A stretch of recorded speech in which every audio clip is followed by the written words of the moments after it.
success, victory, animality.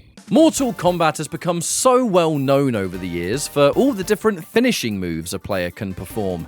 Sometimes it's more serious, and sometimes it's more on the side of comedy, and sometimes you're somewhat stuck in the middle. Now, one such finishing move is the Animality, the ability to become some kind of animal and perform a unique finishing move when the right requirements have been met. The Animality, making its debut in Mortal Kombat 3 back in 1995, has been around for a very, very long time, and after many years, now in 2024, it seems that Animalities are officially making a return in the Mortal Kombat 1 expansion, Chaos Reigns. Now, today's video is to provide a breakdown of the Animality, kind of talk about where it comes from, how it started, and some of the various almost misconceptions a player might have looking back at where everything began. So, on that note, join me today as we uncover what exactly made the Animalities what they are. The humble beginnings of the Animality come from the days of Mortal Kombat 2. And the fact that so many things in these games would be tied to community rumours and the different stories that one might hear or see in either the arcades, magazines, anything really, maybe even TV. People were talking about stuff all over the place. The short of it is, some people started a rumour that you could become an animal and do something called an animality. And it wasn't true, obviously. This could have been because maybe Liu Kang turns into a dragon for one of his MK2 finishes, but generally, this is where everything started. Because the rumour had grown so much, it had actually caught the attention of the, at the time, rather small Mortal Kombat development team, who, having already thrived off secret characters and adding stuff that's already being talked about by fans, decided that for Mortal Kombat 3, the next installment, it was time to make this rumour a reality.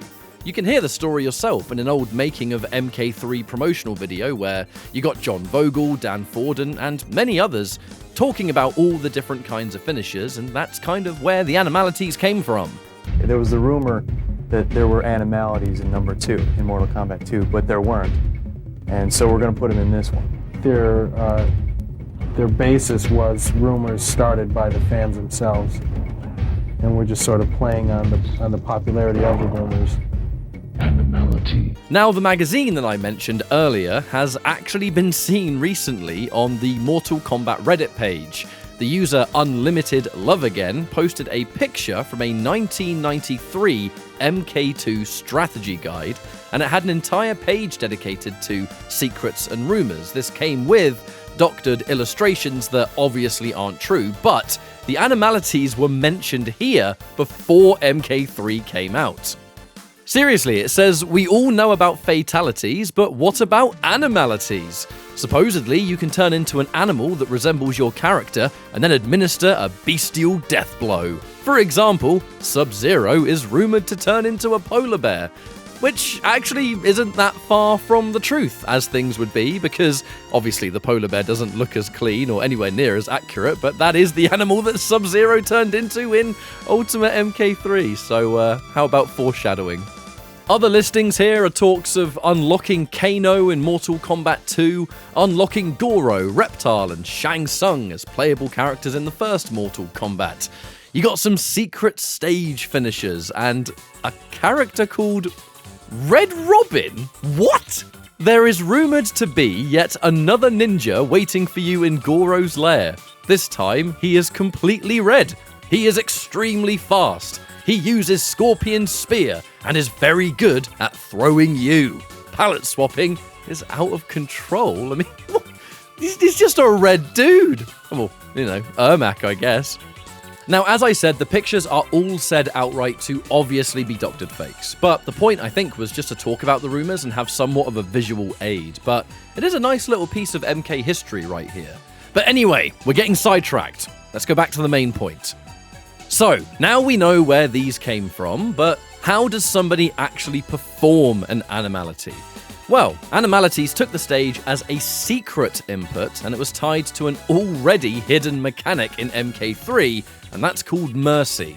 In Mortal Kombat 3, Ultimate MK3, and Trilogy, on round 3, a player can perform a secret input to show mercy and give the opponent a tiny piece of life back. Basically gives them a second chance, right? And you do this by holding run at a distance and pressing down 3 times and then release run during finish him. Should you trigger finish him again after showing mercy, well, you've just opened up the requirement to perform a friendship and, of course, an animality.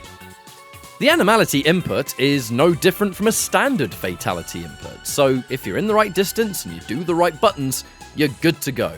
Now, to make this a bit easier, let me demonstrate this with Sector, my favourite character.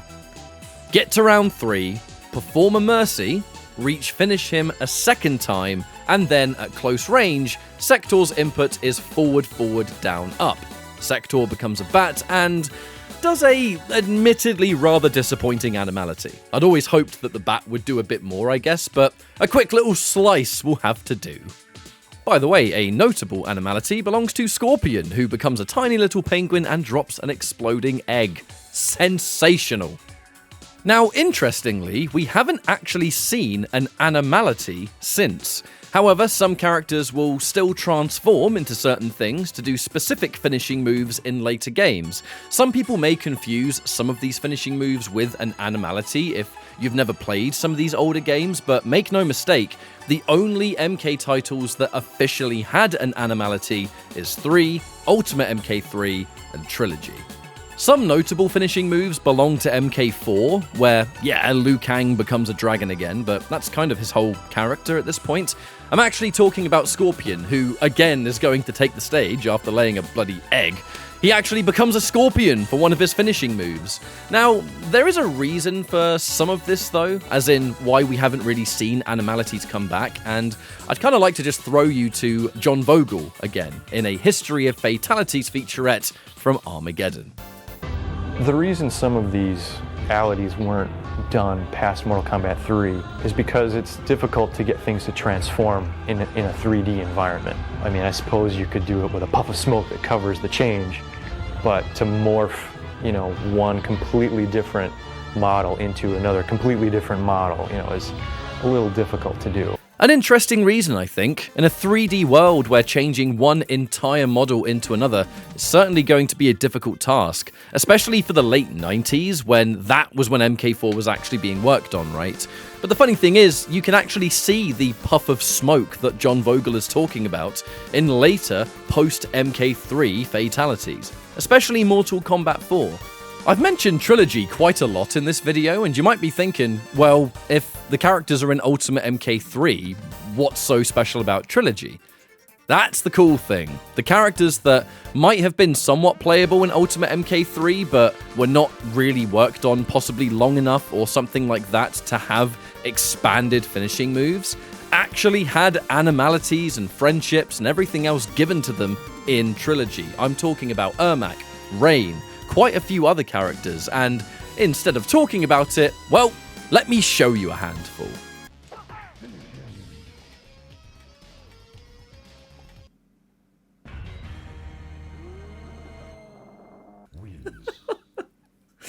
He's so small. Oh, there it is. Oh, right. I haven't actually seen that in a really long time. I forgot he gets so big. Yes! Oh! You know what? I'm not mad at that. I'm not mad at that. He was a little bit off-center, but, the job was done. Alright, well, I've checked another one that says you've got to be at close distance. Let's try that. Oh, my... Oh, yeah, it's a porcupine. Oh, I don't know how I feel about that one. Now, I do remember Johnny Cage's. It's this. It's pretty cool. I think it's pretty neat. It's like far from my favorite, but look at that cute little dude. Oh, he just did murder. In regards to Mortal Kombat 1's animalities, there isn't much to say besides what we've already seen in kind of the teaser reveal for the expansion that's coming out. I think who's going to be what animal kind of remains to be seen, although I think there's a bit of visual giveaway. I think the hyena kind of thing is going to be Havoc. I think the hippo looks like Geras, as we can see the hippo kind of has those celestial eyes. The gorilla, I have absolutely no idea, although I kind of hope it's Reptile, because in MK3 he had the funniest animality, and it's hilariously appropriate. And for some of the others, I think it's a bit more predictable. The two wolves look like it could be Kenshi, as it's the Sento wolf as well as the regular one. We have the bone kind of skeleton, and I mean, come on, Quan Chi is in the game, so clearly that's going to be Quan. The scorpion, I mean, does that count as a return of MK4 Scorpion's fatality? I'm sure it somewhat does. But there's one big thing I really want to highlight that I find really impressive. I think we've come full circle with Animalities. From being back in the 90s and saying that making Animalities in future games would be really difficult because of technology and merging models, one into another, looking at how Melina transforms into this kind of mantis thing, it's so seamless compared to how things might have been in the past, that I feel like the team, surely there's got to be some real joy here, finally seeing the 3D Animalities existing in a way they surely must have always wanted. Oh yeah, and the rain pufferfish. Thank you all so much for checking out today's video on Animalities. Stay tuned for plenty more MK where that comes from. Look after yourselves, and I will see you next time. Take care.